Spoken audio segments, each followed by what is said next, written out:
Hello, everybody. I think we're ready to get started. Just as a quick update, there will be coffee coming. They got our order confused, so we will have it before the end of this. There are lunches in the back if you would like to grab lunch and you have not already done so, please do that. And then just in terms of upcoming practical teaching events, we have next up with Dean Fagelson, who was here and stepped out. Oh, there it is. October 30th on Tuesday. Sorry about that. We will be doing a practical teaching workshop on how to responsibly engage text in the classroom. Unfortunately, Dean Nuremberg is unable. He's here, obviously, to be supportive, and I'm going to try to channel him, but it's okay to mention your laryngitis. Yeah, sorry, I don't want to like air your, but I also want to make sure people know why he's not able to do the formal introduction himself. So I'm going to try to do this as best I can. So it is with great pleasure that I get to introduce today's speaker. The Reverend Dr. Robert M. Franklin Jr. is the James T. and Berta R. Laney Professor of Moral Leadership at Candler School of Theology, and he is the Senior Advisor to the President of Emory University. Dr. Franklin received his BA from Morehouse College in 1975. He went on to complete his Master of Divinity at Harvard Divinity School in 1978, and he graduated from the University of Chicago Divinity School in 1985, where he specialized in ethics and society, and religion and the social sciences. Dr. Franklin has had an extraordinarily distinguished career. He has made substantial contributions to knowledge through the publication of such important monographs as Liberating Visions, Human Fulfillment, and Social Justice in African American Thought, Minneapolis Fortress Press, 1990, and Crisis in the Village, Restoring Hope to African American Communities, Fortress Press, 2007, as well as through contributing numerous chapters to edit volumes and articles to peer-reviewed journals. Additionally, he has been an exemplar of leadership. Dr. Franklin served as president of the Interdenominational Theological Center from 1997 to 2002, and he was president of Morehouse College from 2007 to 13, and now emeritus. He has also served as the director of the religion department at the Chattanooga Institution from 2014 to 17, and now, as I mentioned before, he is the senior advisor to the president at Emory. Amongst his many important initiatives, activities, and achievements, I note only the following while president of Morehouse. He increased the alumni giving rate from 17% to more than 38.5%. He was invited by President Barack Obama to serve as a mentor in the Fatherhood and Mentoring Initiative at the White House in June 2008 and 9. And he was named University of Chicago Divinity School's Alumnus of the Year in 2011. Admittedly, a paler but still, I think it's important to mention that he has been our Alumnus of the Year. In addition, Dr. Franklin has been actively engaged in bridging the divide between the academic study of religion on the one hand and the public experience and practice of it on the other. He holds ordination in two Christian denominations, the American Baptist Churches USA and the Church of God in Christ. He was invited, and these are just cool fun facts, he was invited by film producer Jeffrey Katzenberg, and if you are unsure who that is, he's the co-founder of DreamWorks, together with Steven Spielberg and David Geffen. So Dr. Franklin was invited to write a study guide for the religious use of The Prince of Egypt in 1998, which, by the way, is just an absolutely spectacular movie. If you haven't seen it, you must watch it. He provided ongoing commentary for NPR's program All Things Considered from 2001 to 2007, and he served as an advisor to Oprah Winfrey's series Belief in 2016. Moreover, Dr. Franklin has served on numerous advisory boards, including, but not limited to, the HBCU Capital Financing Fundraising Board, the Children's Defense Fund, Black Church and Community Crusade, Congress of National Black Churches, the Center on Philanthropy, Council on Foreign Relations, and the Salvation Army National Advisory Board, and that's just to name a few. For his rigor, care, and unflagging energy, in addition to being named a Divinity School Alumnus of the Year, Dr. Franklin holds honorary degrees from Bethune Cookman University, from Bates College, Swarthmore, Hampton Sydney, University of New England, and the Centre College. Finally, it must be said that Dr. Franklin was instrumental in the commissioning of the portrait of Dr. Benjamin Elijah Mays that hangs in the room in which we all sit. He worked diligently and behind the scenes to provide financial and moral support. He offered advice and shared news of the important project with his own extensive networks. For that, we owe him our sincerest thanks, and we are honored that you join us here in this space today. please join me in welcoming Dr.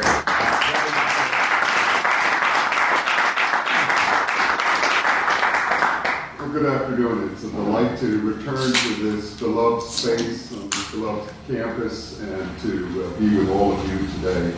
And I wonder, I always like to begin by a basic sort of community inviting exercise, and simply to go around and identify yourself and where you are along the journey, your vocation, what you're doing instead. So we could quickly do that. Cam, you want? Yeah, sure. I'm Cam Ferguson. I'm hitting long in the tooth as a PhD. I am the craft and teaching coordinator, and my area of specialization is New Testament and early Christian literature. I work under Professor Margaret. Hi, my name is Joel Pollack. I'm here at the university working as an associate provost along with the Office of Civic Engagement on K-12 education initiatives primarily. I've spent most of the last 20 years teaching and leading in public school systems, and I'm hoping to help cultivate some connections across all of the different work at the university that has a space in public education space, and I'm personally very passionate about the topic today, so I'm very pleased to be able to be here. Okay, hi, I'm Eric. I'm on an exchange program from the University of Berlin. So I'm not teaching here, but I'm teaching at home in the psychology department. Josh Fagelson, Dean Student here.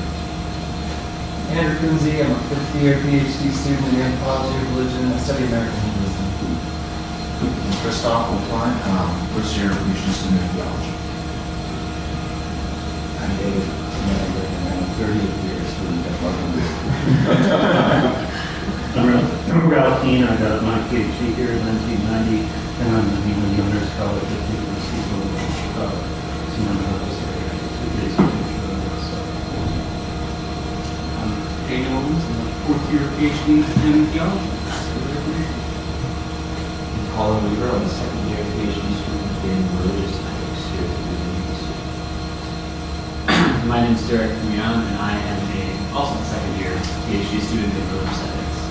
I'm Caroline. I'm a third-year PhD student in religious ethics, and I work with Cam on the craft teaching. Hi, my name is Helen Jenikin. I'm a first-year from Chicago, and I'm teaching courses at Chicago State University. I'm Paul Cato. I'm a student, or PhD student in the Committee on Social Thought. I study religious thought and intellectual history. Matthew Johnson, I'm third year when I was Thank you. Well, thank you all. Thank you to Cam for this wonderful opportunity and the invitation to join this rather exciting conversation that continues in this community about craft teaching.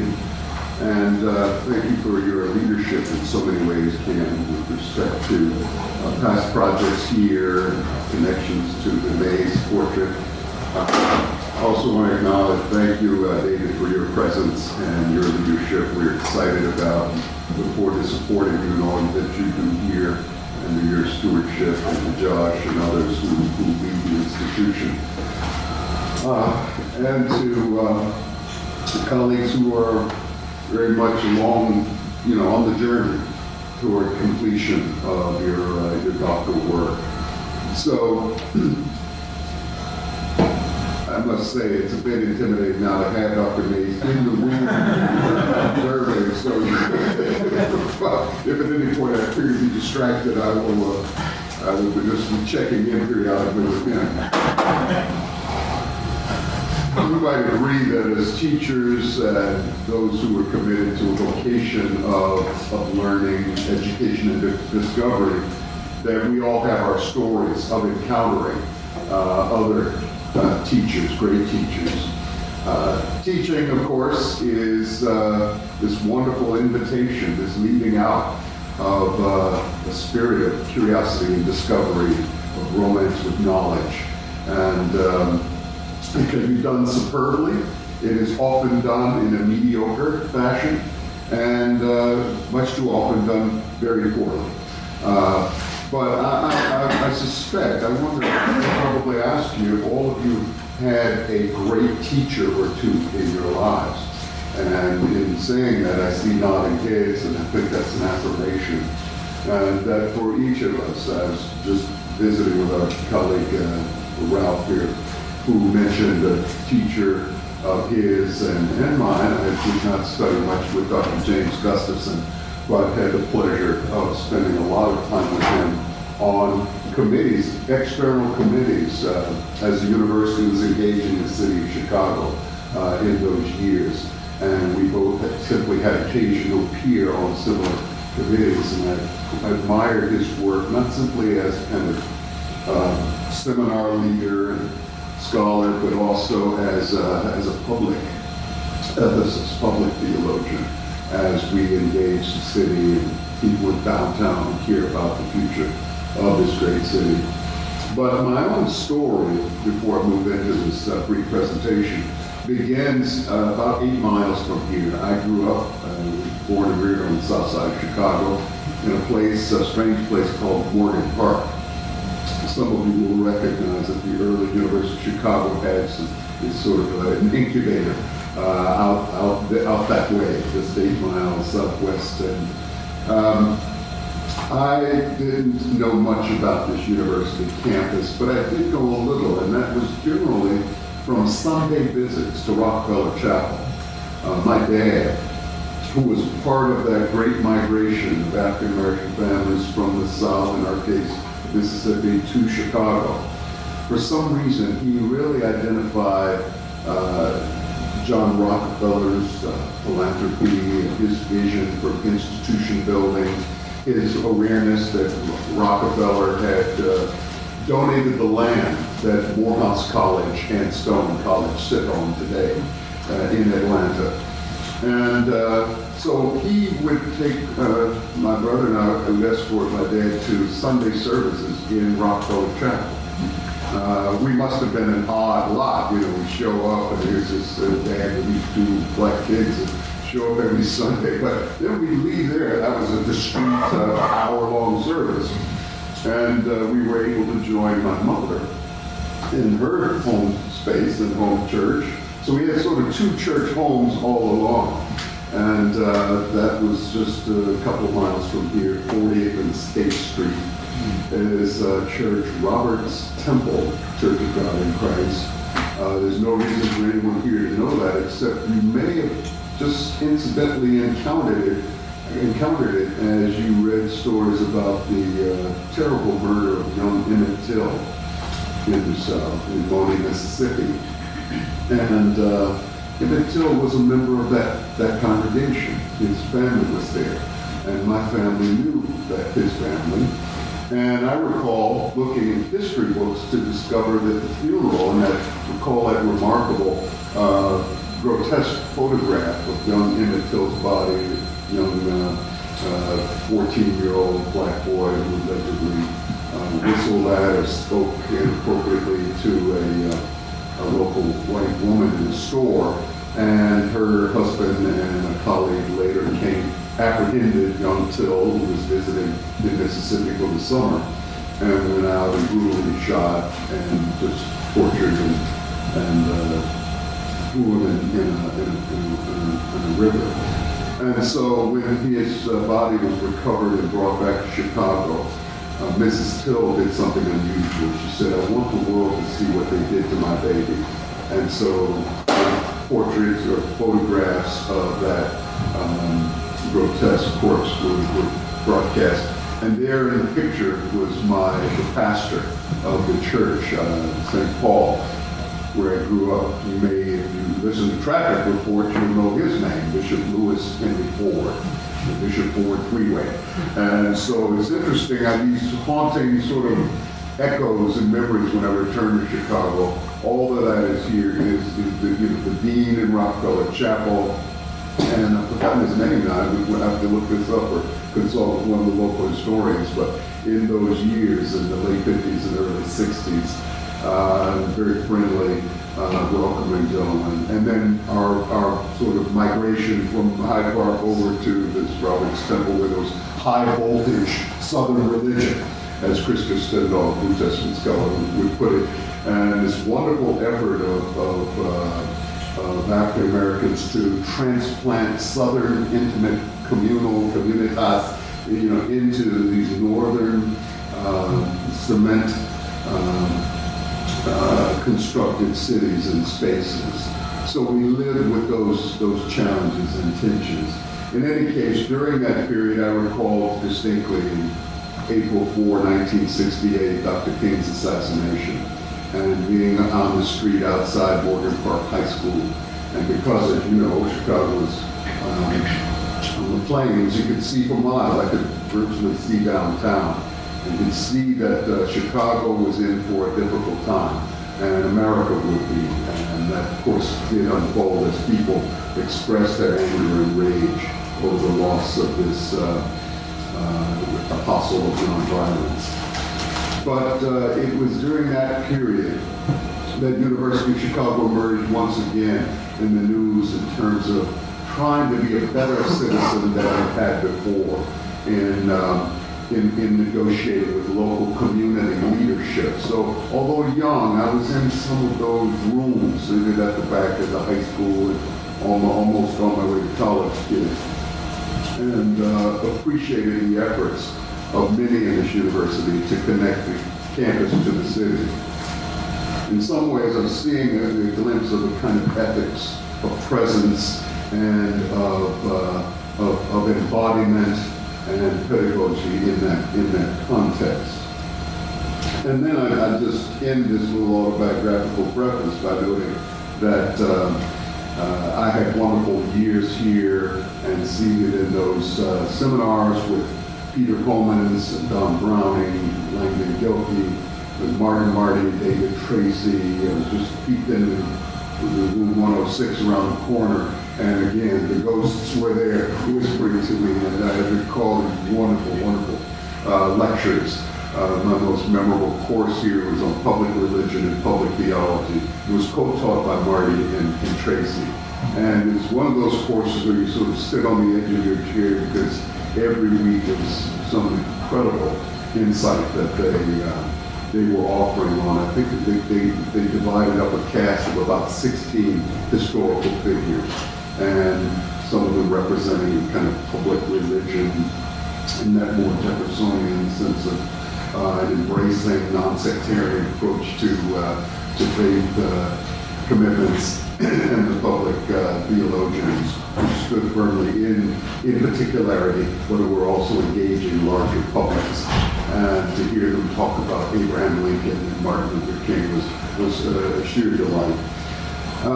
And so I concluded with my kind of legacy to some extent here in this community as my son. My oldest son is a pastor here at the University Christian Church, Julian Michael Bishazier.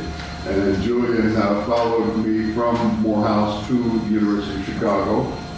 He got it right. He stayed here, and is doing well. And so it's always a delight to come into town and to see him. So let's just think about this project, the craft of teaching, and interrogate it a bit, because I think that as we talk about the craft of teaching, we're really pointing toward excellence in a capacity to convey knowledge, to evoke a spirit of wonder and discovery. And I think we place ourselves in the company of the great teachers, of Confucius and of Solomon, of Socrates, of Jesus, and on. You have your own favorite lists. And as we move through time, that list goes very long. But those individuals, the women and men who embody a commitment to this craft of engaging and empowering other minds. But I think that we also have to think about the craft of learning. And so part of the craft of teaching is to appreciate the craft of learning, the disciplines of discovery that our students bring to the classroom, and to find ways to help shore up what's missing for those who arrive, and and to also sort of foster a more expansive and ambitious love of learning. It's interesting how in the industry of higher education, many of you are aware, I'm especially aware because of the accreditation opportunities, challenges, burdens of preparing for accreditation and reaffirmation of accreditation visits. Some of you will face these things as you serve on committees and institutions or lead institutions. And this shift in the past couple of decades from a focus on quality teaching to learning, student learning, and measuring student learning. So there's a sense in which, perhaps driven by the Department of Education and those who contribute to institutions of higher education, large, high net worth donors, there's been far more interest in what are students learning, and not be simply have a great faculty roster of great teachers. That in fact you measure how great those teachers are by the extent of student learning. And so assessment has become an interesting industry, an interesting vocation that more and more of us have had to pay attention to in this process. So part of that just makes me think that it's important as we think about craft of teaching to also be attentive to the craft of learning. Now, I'm going to begin here with just trying to set forth. So as I thought about this kind of assignment, I began to think about discrete elements of teaching and tools that are part of that kind of instrumental part of that art. But of course, there's an important relationship building dimension as well. But for some of the tools and the techniques, I asked, how can a syllabus reflect the professor's understanding of the best that's been taught and said from a variety of perspectives rather than a narrow swath of traditional knowledge sources? So the question of how is your syllabus evolving? Is it expanding? What new voices are you considering and why? And to make that a more exciting journey that is in the context of a particular class by bringing in some, what might characterize as unlikely conversation partners, unlikely voices. For those, some of us that might mean bringing in or inviting perspectives from the arts or from history, religions, from social sciences, etc. So thinking about the trajectory of your syllabus, of what you're looking forward to teaching in the future. Another, and feel free to, you have a question, you can break in. Again, I just have a few slides, so I may just get through this and then we can open the floor. But I'm happy if you see something you want to ask a question about or challenge, you can do that. And then we can look briefly at the syllabi that I have provided. How can a professor foster a classroom culture of curiosity, of creative tension, of confidence building, of negative capability? I'm drawn to this notion of negative capability, John Keats' wonderful notion of the ability to live with ambiguity, the ability to negotiate unpredictability in life and in the world. And as just another sort of virtue that I think we want students to experience. And then this, I think, all-important capacity of virtue of practice of empathy as a process of the moral formation of becoming a scholar, a thought leader, a teacher, a good citizen.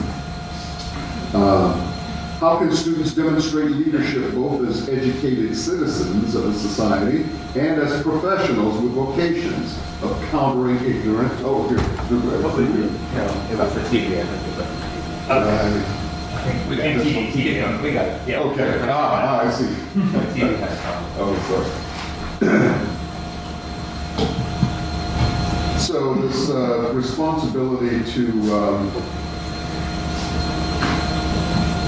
establish a classroom culture where students can speak and think candidly, but where we also welcome a certain amount of clash of ideas.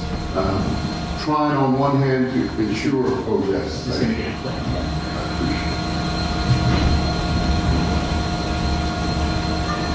Nurturing that sense of that this is a safe place to be. I think we need to remember from some students may feel intimidation in certain classrooms and almost waiting to hear permission to engage and to be involved.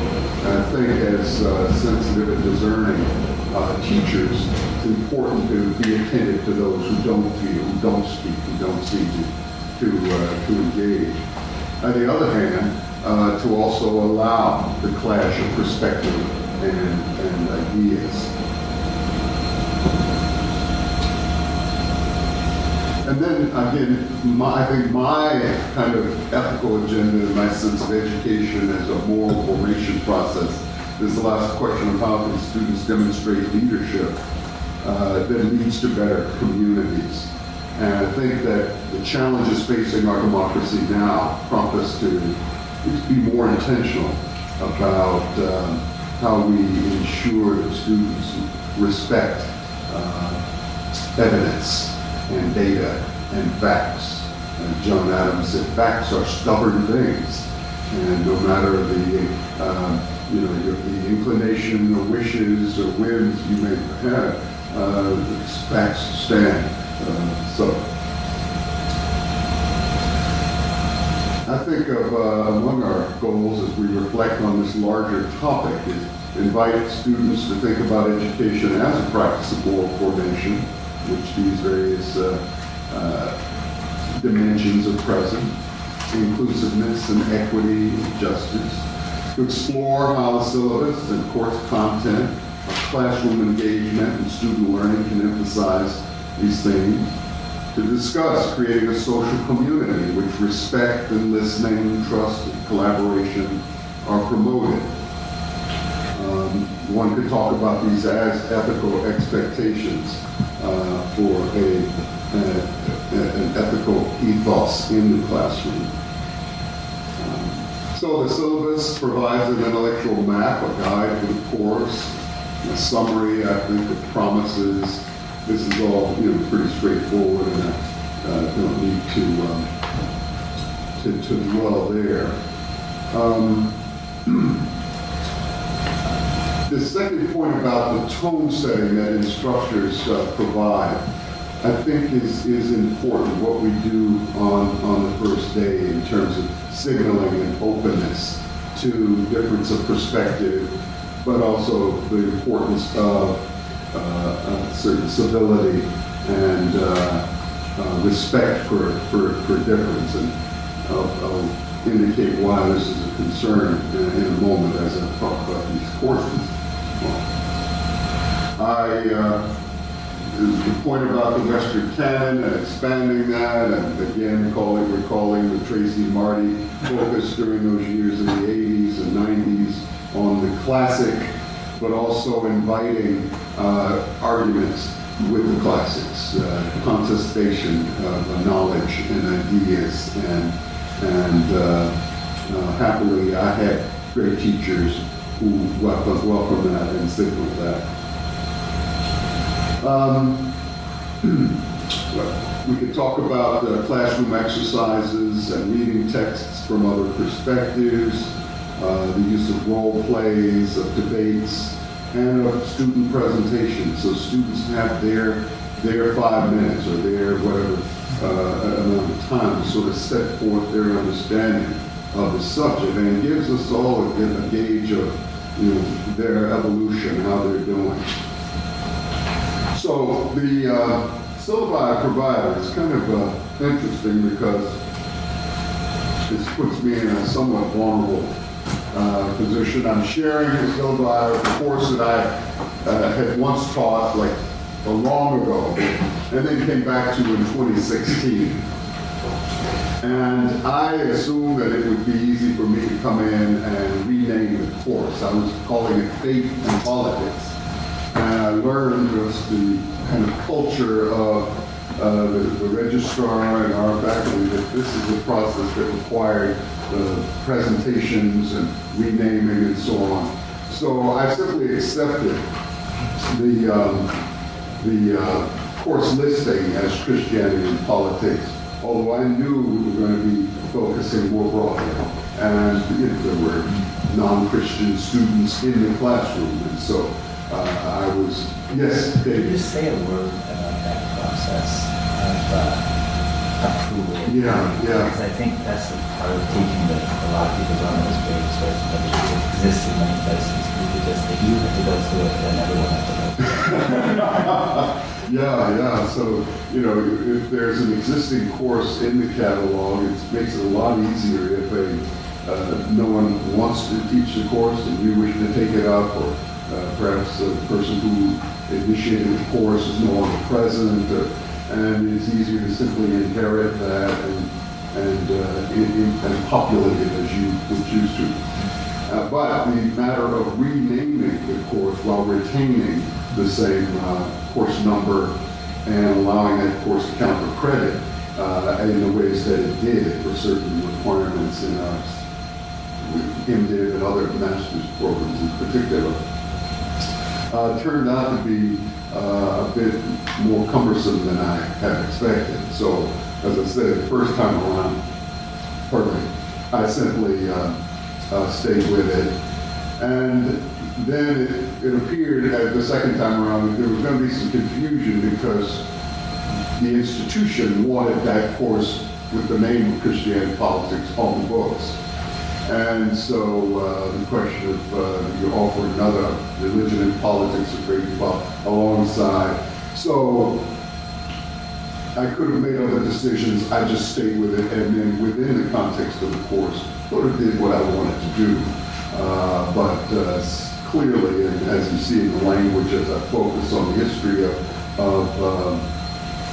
colonial America and the United States, where Christianity had a significant defining role, but wasn't the only religious show in town.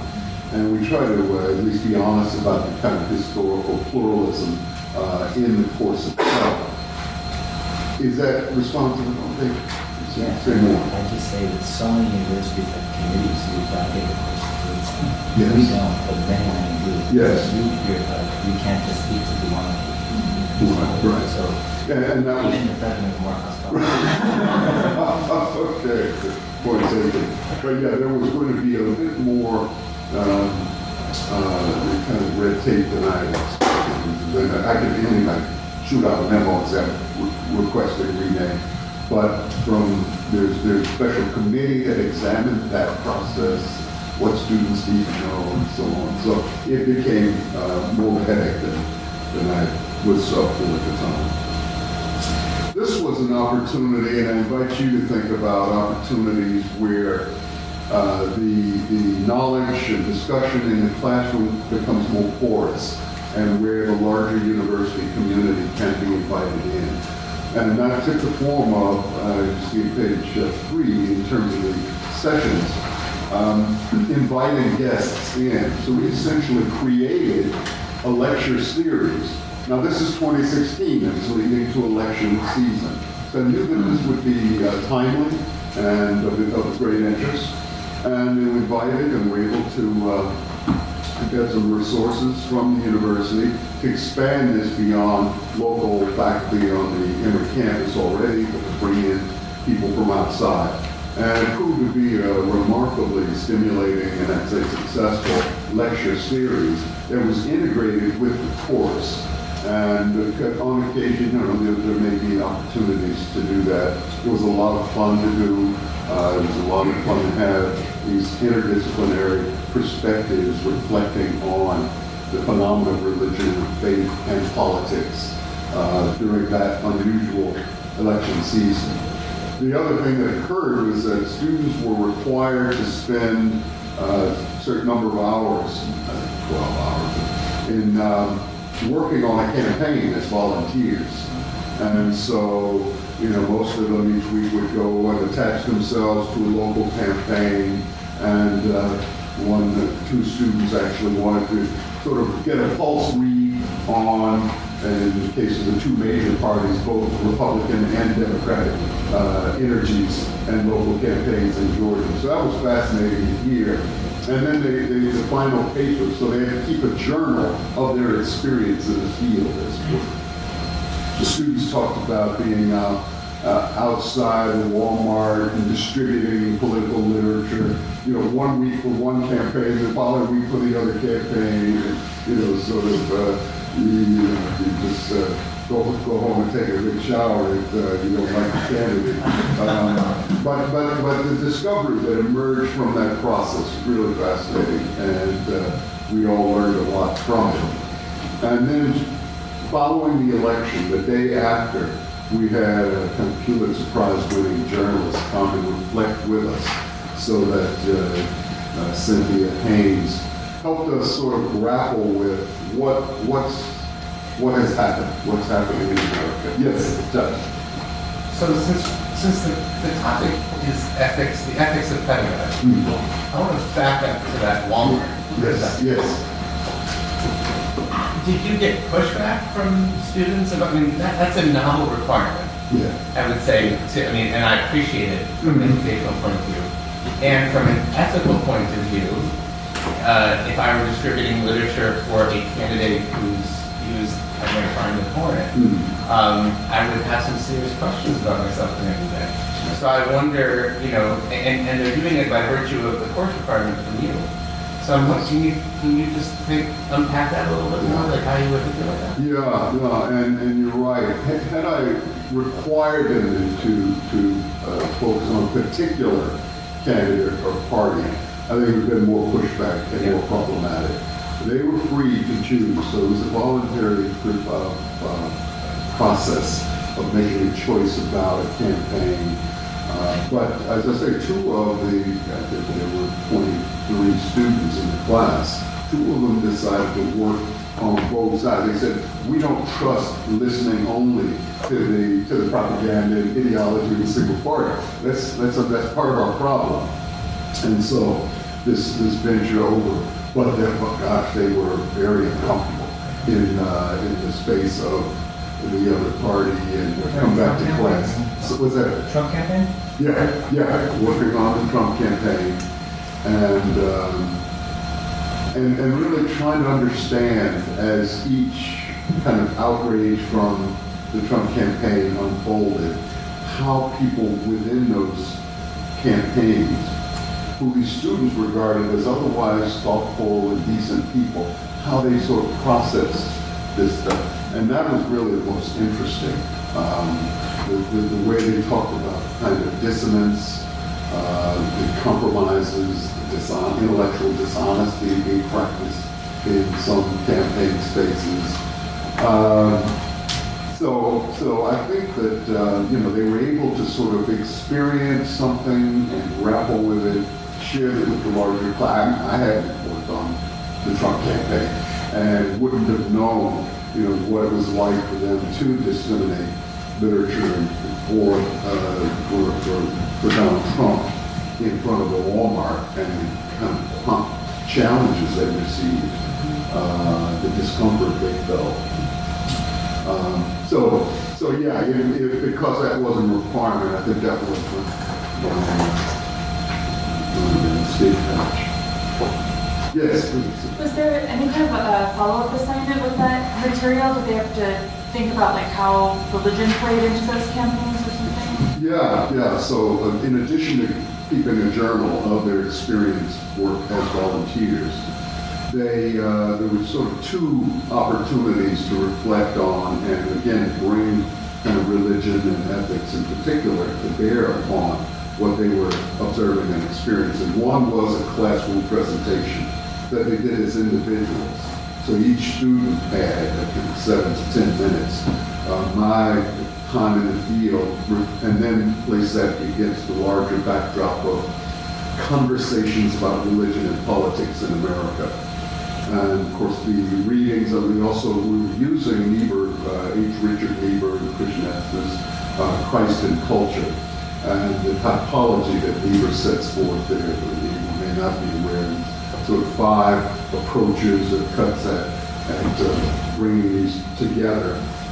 It's interesting when Muslim students see, say, this is not working for me. Can I expand this to think about how our sacred text, our Quran, and the culture are interacting? And I thought, absolutely. And so, wonderful insights emerge there from an accommodating to a more prophetic confronting of the text, and on and on. But so the student presentation, and then in the final paper, that was an option to draw upon, the readings of the course and your experience in the field to tell us what is it that people who claim to have these ultimate concerns with faith and a deity, and what difference that makes when people feel that a particular political choice or a particular vote, a particular candidate is somehow religiously authorized and endorsed.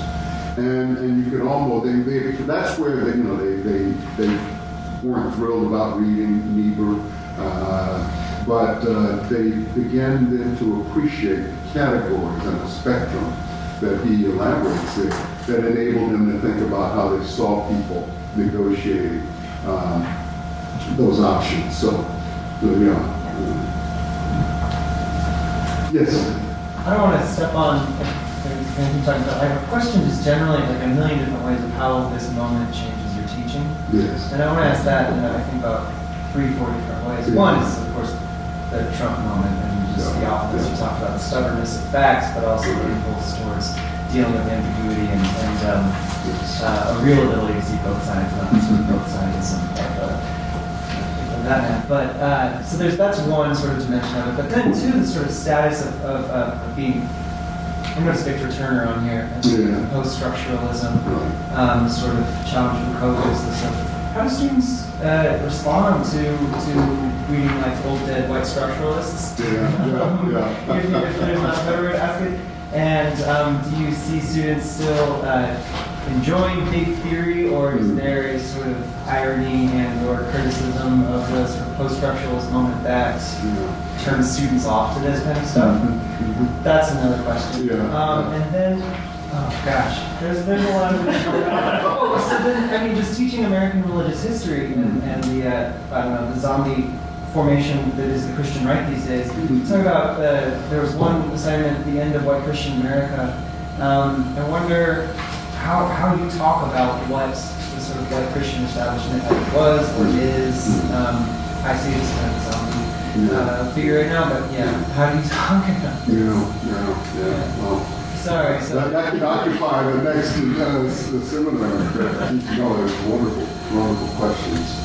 I would say in kind of short response with respect to the dead white structuralists, there was general appreciation. For this kind of the mythological insight that emerged from those texts, and then they immediately contextualized.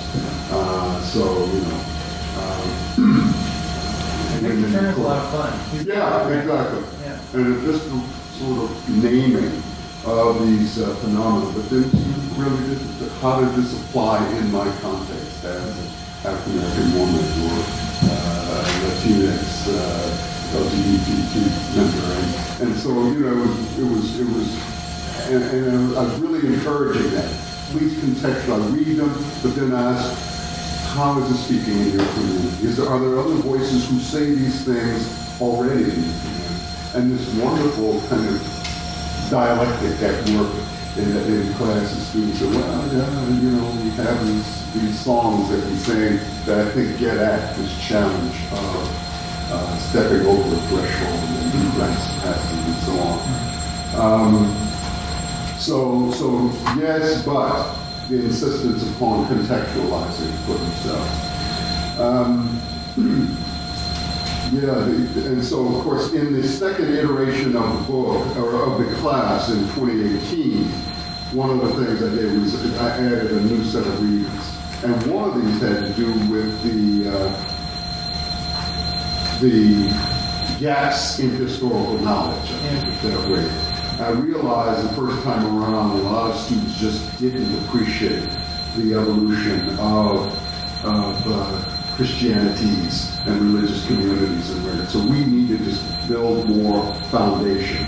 And so you'll see texts that are added there, but also some important analysis and diagnosis of decline. And I think that, Robbie Jones was kind of building on some things that Marty and others were saying maybe 20, 25 years earlier, that he's now documenting in very specific ways. And they were able to sort of see how, the struggling family shopping at Walmart and trying to be faithful Southern Baptists were really struggling with kind of existential crisis each week, that we no longer believe what we're hearing, it no longer seems to help. But here's this secular apostle in Trump who brings a message that gives us hope. And this interesting sort of transference to this figure of a kind of trust that he really hadn't earned, but that they no longer were able to invest in their local pastor was really quite fascinating. Still kind of makes sense of it all. I like your metaphor of the zombie band, because I think you're right. There is a kind of presence and it moves about, but the decline of legitimacy voices there. And I think Robbie Jones talks about this is a politics of nostalgia that I find very compelling. Yes, some of it is outright xenophobia, racism, hostility to non-Christians and non-white. That's there, absolutely. But there's also some other things there. And I think the way in which he helps us name that phenomenon of this nostalgia for that simpler life. And I think Turner and others help us see you can never go back to recover that, establish that. You really do have to live with that sense of negative capability, living amidst ambiguity and lack of control. And I would also sprinkle in insights from people like Alice Walker, the Black poet, who does some incredible writing about the phenomena of contempt and disdain for others. Hate. What do you do with your hate when you go to sleep at night?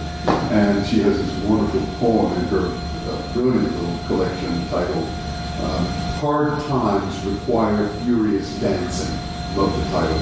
And Alice Walker has this poem on hate that I would read, and it would just sit there. So let's talk about this. That's it. There's one other, I think I missed another question you may have had in there, but we'll turn it in later. So let me just use that as a segue. So in this second iteration, the importance of historicizing the conversation about faith and politics was one of my discoveries and lessons learned. And then the opportunity, ordinarily this course was taught in the fall semester quarter of a presidential election. So it wasn't taught that often, obviously, every 4 years. I decided the next time around to move it back to the spring instead of the fall, and to remove the requirement for volunteer hours working on a campaign to a working group with other faith leaders.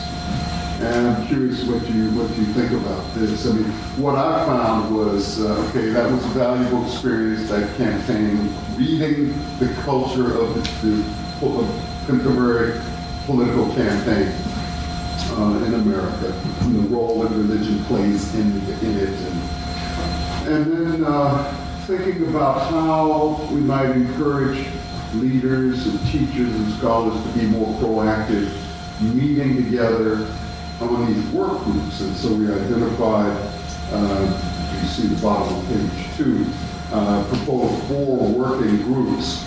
Each student had to join a group, talked about healing the racial divide, eradicating poverty, focus on gender, justice, And then the fourth one I left open. I didn't want to overprescribe, and I was interested in how students. So actually 2 new themes emerged that students felt were pressing issues. One was gun violence. I couldn't, I suppose I was smarter, I couldn't predict that might emerge, but that was really quite a strong interest. And of course, this is a period when the Parkland shooting, they really wanted to go at that, because we felt there's something in America's obsession with guns, with violence, with individually administered immediate justice and retributive justice was important that all the parties were missing. So I learned from that discussion. So it was a small working group on guns and violence. And, looking more immigration issues, obviously, very much in the news.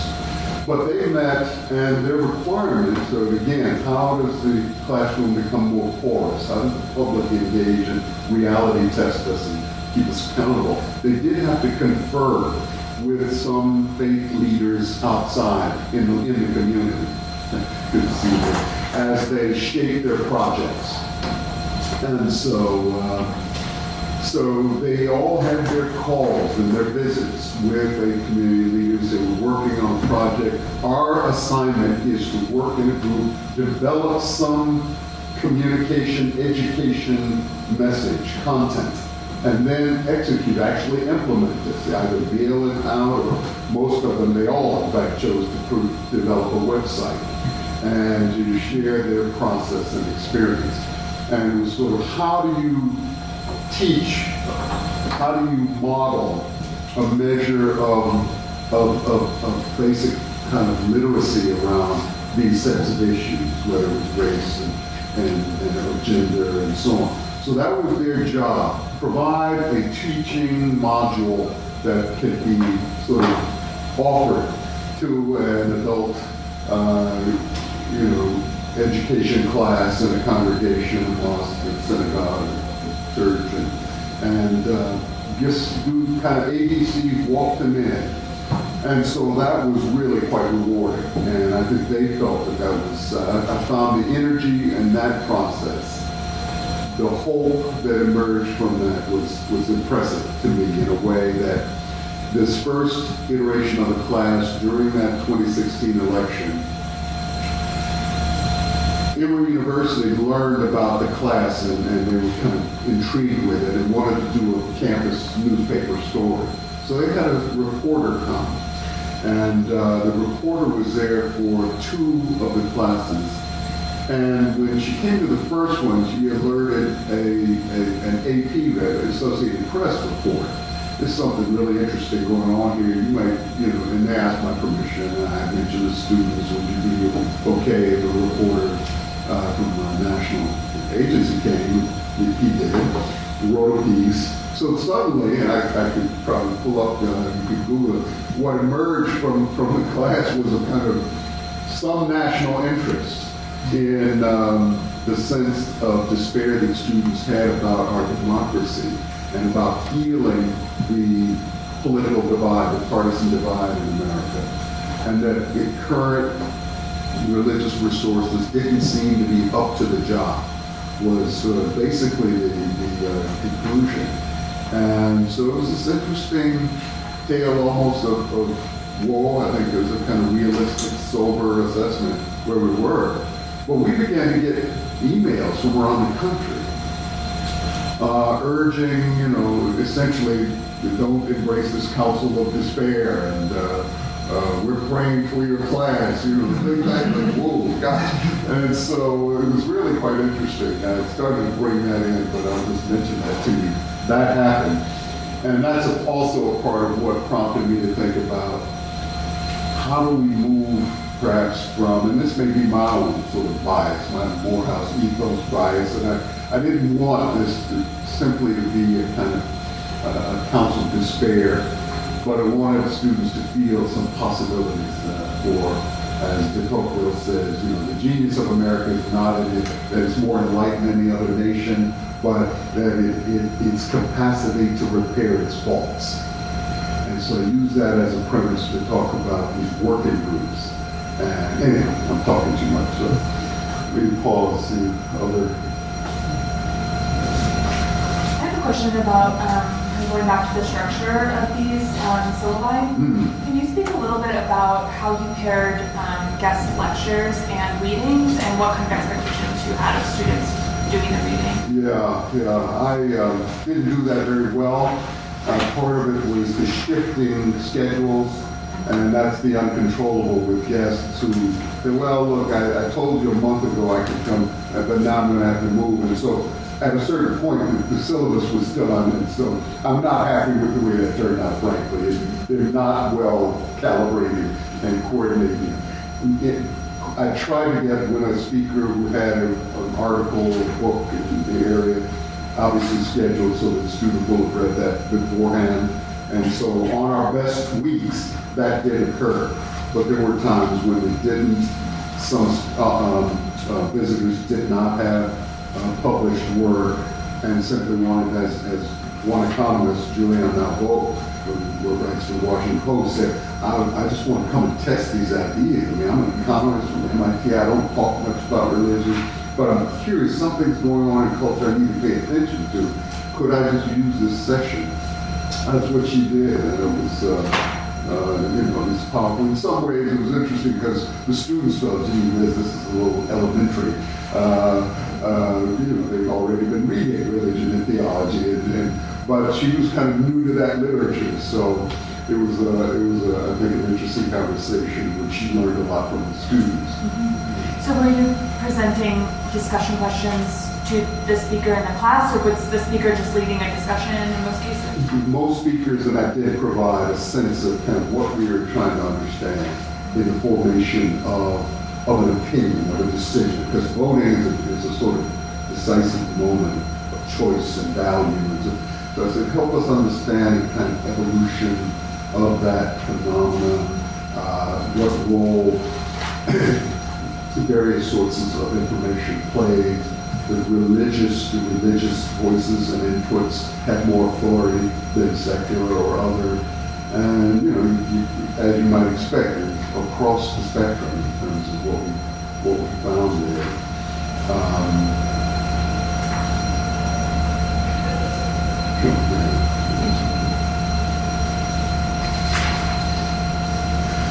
Yeah, please, Ken.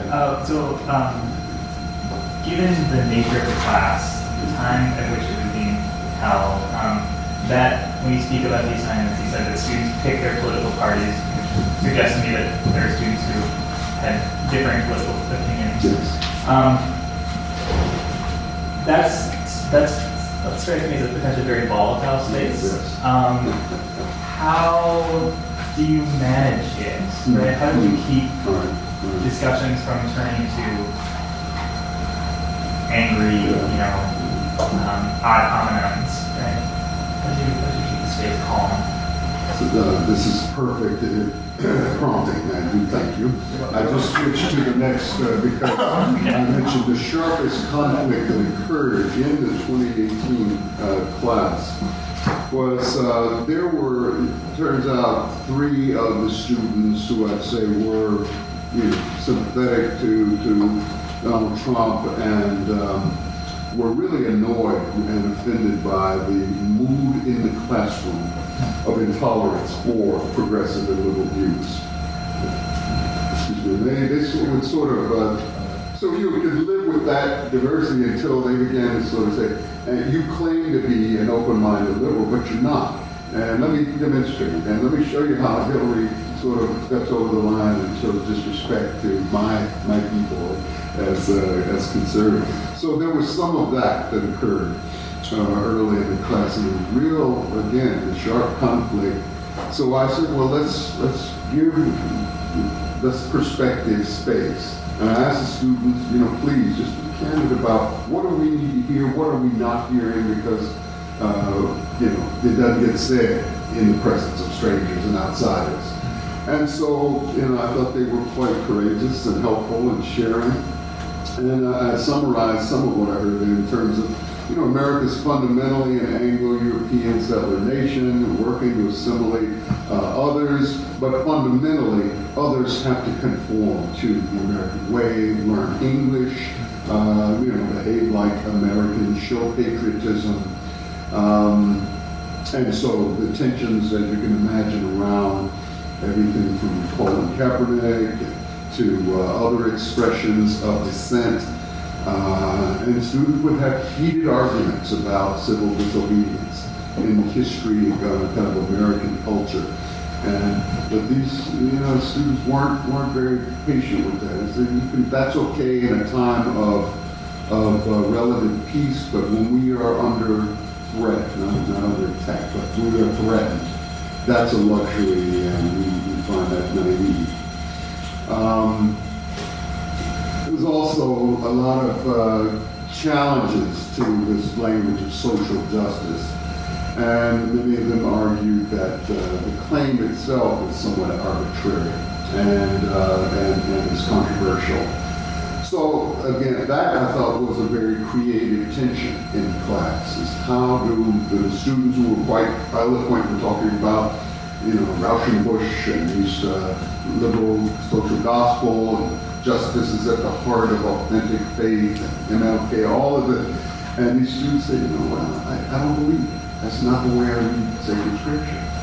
And so, we just sort of had to pause and let's sort of weigh these perspectives, let's hear each other.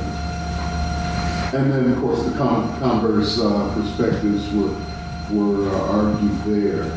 So, one of the kind of proponents of a more, say, conservative perspective, after this clash in the actual classroom, and I asked students, I think this has been a challenging session for all of us. I want us to hear, because I'm not sure that we listen well when we are really, it's almost enraged. So let's conclude today. Let's think about what we heard. And I know you'll talk among yourselves, but let's come back and try to process together what happened. And that session was helpful. But I also, in the meantime, did have a conversation one-on-one with the student who seemed to be the most, came closest to being disrespectful toward his peers. And he actually did apologize, felt this is not the way I should have been a student. I understand, I'm a grad student, on and on. He said, but I just felt, I wasn't being heard. And at least now I had a chance to say what I wanted to say. And now I'm just going to shut up for the rest of this semester and not say a word. And I said, no, that's not. Yes, that's an option. I would hope that you would not. I hope that you will continue to engage. You are contributing to the quality of discourse and exchange in the classroom. I hope you'll remain open, and I'll say that to everyone. So all in all, I think things did get better. I don't perceive there was ever a full rapprochement, but one of the interesting things in retrospect, I think that the reporter coming may have stirred. I thought we were starting to yield. So with his article, and then we began to get this public attention.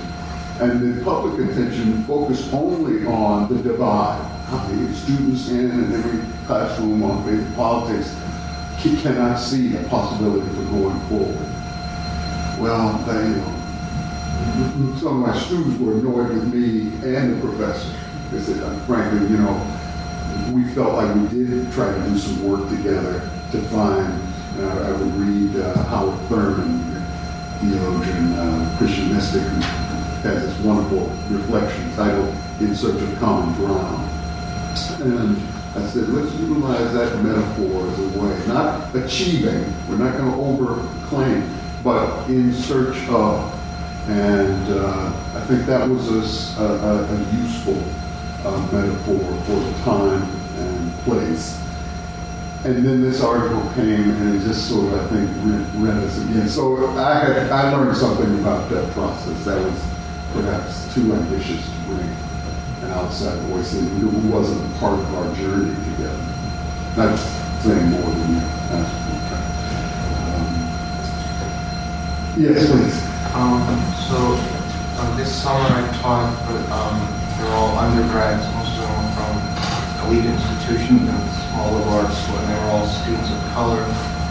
And I found that, especially, I guess, Generation Z, there's just a lot of tension, and there's a lot of expectation for me as a black, disabled person to be a spokesperson for their experiences as marginalized students back at their home. And I'm not sure if this course was just for graduate students, but did you ever find yourself in that position as well, like not just facing frustration from conservative students who didn't feel they were being heard, but also from progressive or marginalized students who thought, okay, well, Robert Franklin should be going and be on our side wholeheartedly pushing for it. And if so, how do you deal with that those sets of expectations from people who share your identity? Yeah, that's a great question. I did, and I sort of named that as a possible expectation in the classroom or in the community. I understand that some will expect a certain kind of position taking, or commitment, advocacy, etc. But that's not my role in this space now. I think of my role and my calling is to try to be a more neutral arbiter and provider of multiple voices and perspectives and resources. And, in my own time, I can do and say what I will, but for the purposes of what makes for, I think excellence in teaching and debate and conversation, that it's helpful for someone to be closer to the guide and the referee who is methodologically agnostic and not committed to one perspective or the other. I want to see and test and understand the authenticity of each of these perspectives, and I encourage you to make that part of your kind of empathy building leadership skill set. So, people who weren't all happy with that, but generally appreciated that I had defined my role in that particular context.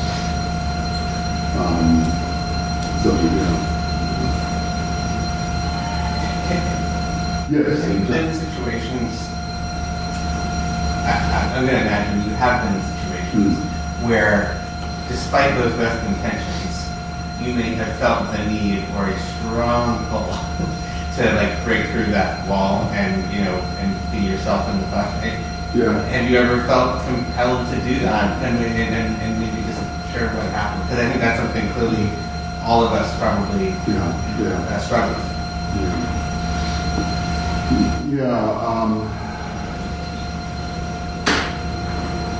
Or you're a Jedi Knight who's just exceptionally disciplined. No. Still working on those disciplines. I think this issue probably emerged most sharply when, I'm not recalling who specifically, but essentially when homophobia in the black church community became sort of centered and public. And particular spokespersons were suggesting that this was that the homophobia, fear, polarizing LGBTQ community was situationally rational and understandable given the fragility of many black families. And I took issue with that and said, King and others have talked about being clear about the principles that inform your ministry, your work in the community, and principles of fairness and justice, agape, of love and compassion stand, and we have to do the right thing. So, I was castigated for that, for embarrassing this particular spokesperson or taking issue publicly. And that's sometimes the cost of that kind of discipleship. I had Bonhoeffer ringing in my ear, thinking about the importance of saying, speaking truth to the power. Yes. Just to help us see how this sort of thing plays out. You say castigated. Castigated by whom? So, family members, basically it ended up in Facebook. And so everything does, right? So with my family members, a couple of them who are religious leaders in another state, read of this and said, I'm sure they misquoted you. I'm sure they got this wrong. Could you please? And I, sort of laid out where I was. And I said, I understand you will have trouble with what I'm about to say here, but, and, it was really some sharp responses. We love you, but you're wrong. I can't believe, we've trusted you to be a representative of our community and tradition. And, there was a long period of non-communication. I'm happy they're no longer in that place. But so people who didn't know me, who were kind of weighing in, that was all right. That goes with every time you express an opinion. But for the family members who were also religious authorities themselves, it was difficult. That responsible. Yeah, I understood what you said, Facebook. I was thinking from administration. Yeah. No. Actually, there was no. The administration was actually supportive of this effort. Yeah. So back to the referee position. So it sounds like there's occasions when. So maybe I should ask to clarify. Was this particular instance in a classroom? Is that, and then it ended up on Facebook? Yes. Okay.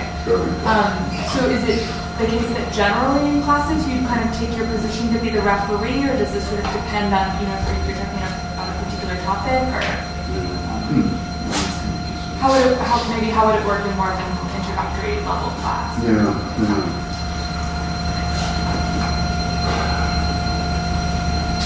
Actually, over the years, I'm more forthcoming with my own sort of value orientation, just as a way of being transparent.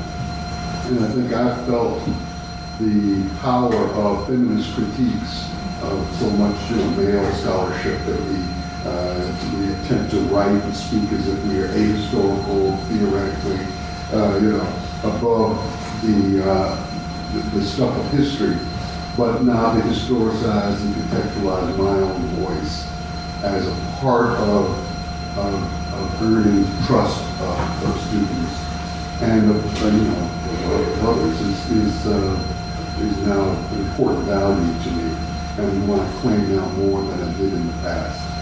So where the referee was kind of safe space in some ways, and not expressing, students might come up and say, "Frank, I knew you said this, but I really know from other things I've heard you say, you are," and I said, yeah. I said, well, they wanted me to be more transparent in that. And so I'm saying that, yes, I am doing more of that now, and owning my identity and voice. Yes? So if transparency is a value or good that guides your classroom management, yes. What are the other ones that guide your leadership in the classroom, teaching? Yeah, that's good. That's a question. We kind of distill the guiding values, virtues, principles that inform an ethic of pedagogy, and certainly, transparency, integrity, a sense of the alignment of word and practice, word and deed.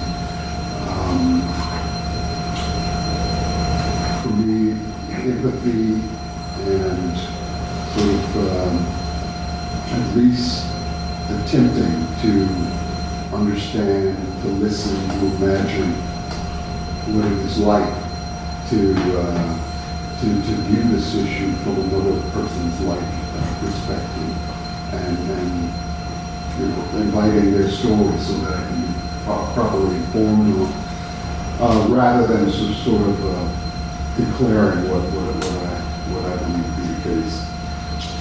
And here again, I think students from more conservative perspectives have appreciated that, and have often felt, I think they self-report to me what other professors have said. They've been rather heavy-handed about laying out their perspective and not open to any other.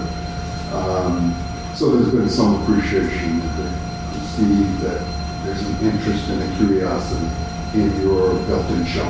And so, yes, tell me, I want to know more. They really have affirmed that. So I'd say those are among the guiding, and of course, this commitment to truth and truth-telling, and trying to encourage the confidence building I alluded to earlier in doing that. And it begins in small ways, and then it grows. So. It sounds to me like the word humility is in there. What you're describing is epistemological humility, otherwise, and at the same time, you just said courage and you're opening space that allows the student to be present.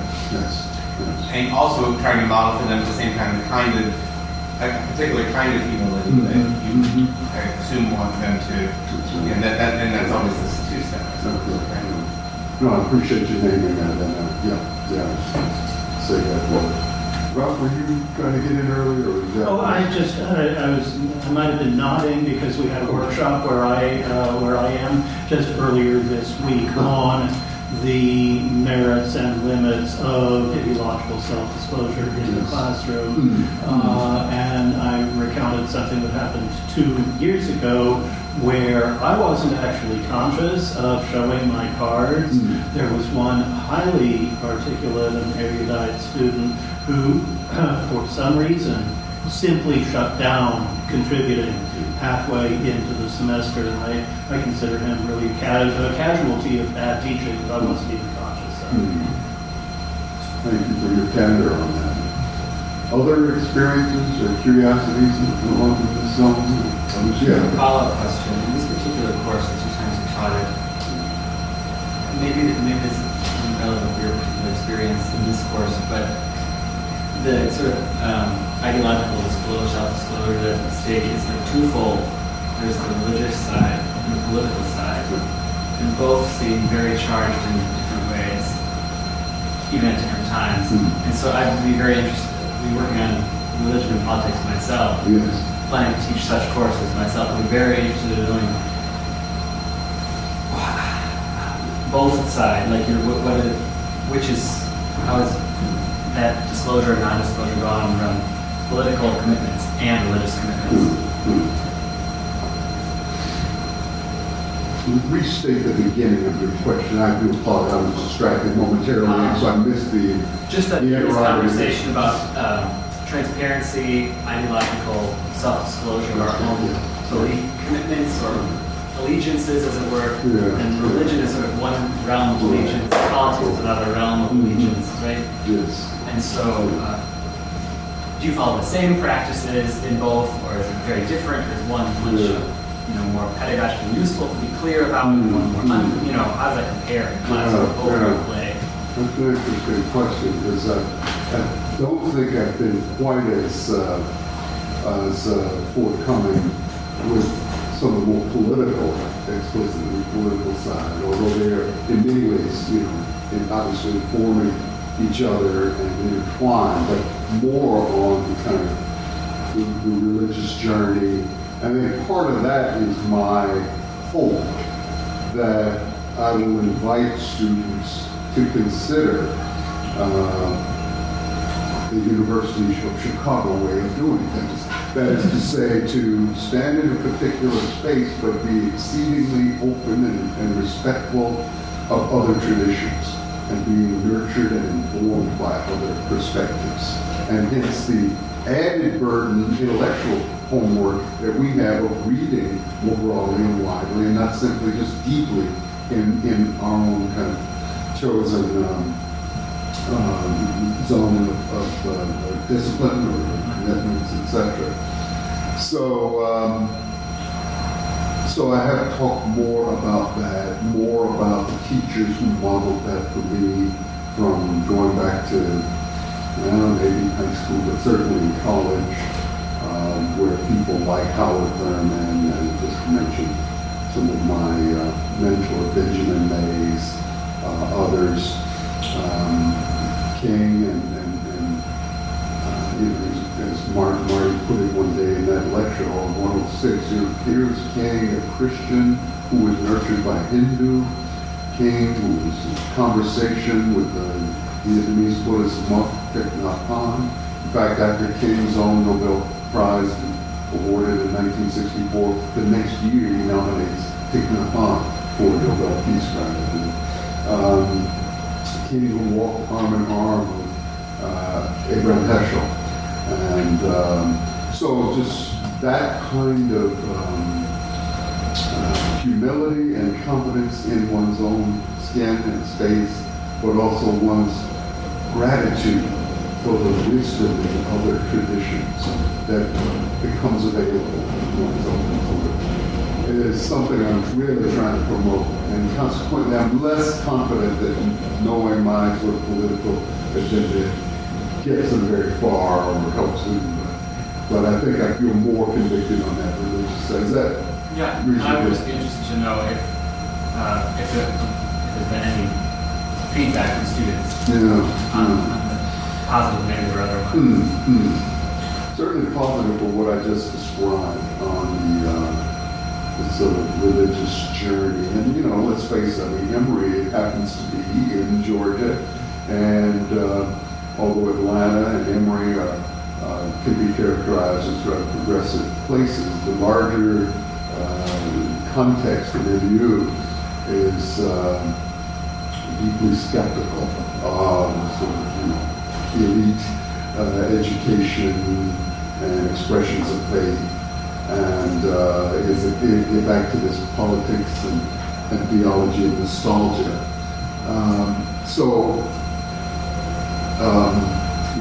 One finds there's a lot of resistance to talking about politics in many religious spaces there.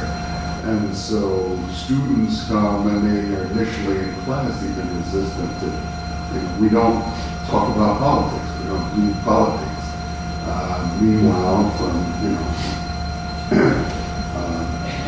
Muslim students, Black Christian students, others go there immediately and challenge others who seem to want to sort of bifurcate or suppress that discourse. So it does make for some lively gatherings. But on my best days, I hope that communities are learning from each other. So it's almost 1:30. Is there one last question for Franklin?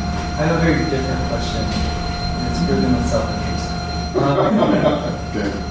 I assume you've been in the position of faculty hires and bringing young scholars into universities. And I'm just wondering if you see any trends or general, what do you see in sort of our generation of academics coming up, and particular deficiencies in teaching, or things we don't get? Wow, that's a good question. Yeah, I've been thought a lot about that, and to be in a position to offer much advice. I do think this insight about the need for more kind of historical awareness of our stories in America and the larger world is valuable and important. But I think that the respect and discipline you have for reading texts, for hermeneutics, for thinking critically, communicating in nuanced ways, I think is terrific, and is an ongoing tradition of all of our great universities. So I would say continue to develop and sharpen that, because that comes in very, very handy I think that also dialogue with and other, alterity, another tradition, it can be a distinguishing mark. So students who have great competence and skill in a particular area, but haven't really engaged far beyond, I think they are less appealing than those who have sort of had some immersion or some travel, some meaningful engagements with another culture, faith tradition, etc. That tends to stand out on the resume. And so when there's a stack of resumes there and a few openings are available, those have been distinguishing marks that sort of get noted by a committee grappling over all things equal. These are all terrific people. We wish we could hire them all. But these two folks did some very interesting things in terms of out of the box, unexpected, the exchange kind of experience. That those tend to be noteworthy. Dialogue with unlikely partners, collaboration with unlikely partners is especially attractive. Because that's saying something about a kind of skill set, patience, set of interpersonal gears and virtues that are going to be attractive on faculty and in an institution. So I think I would just begin there. Thanks for your question. I think that will have to conclude this first meeting time of the year, so please join me in thanking you. Thank you all.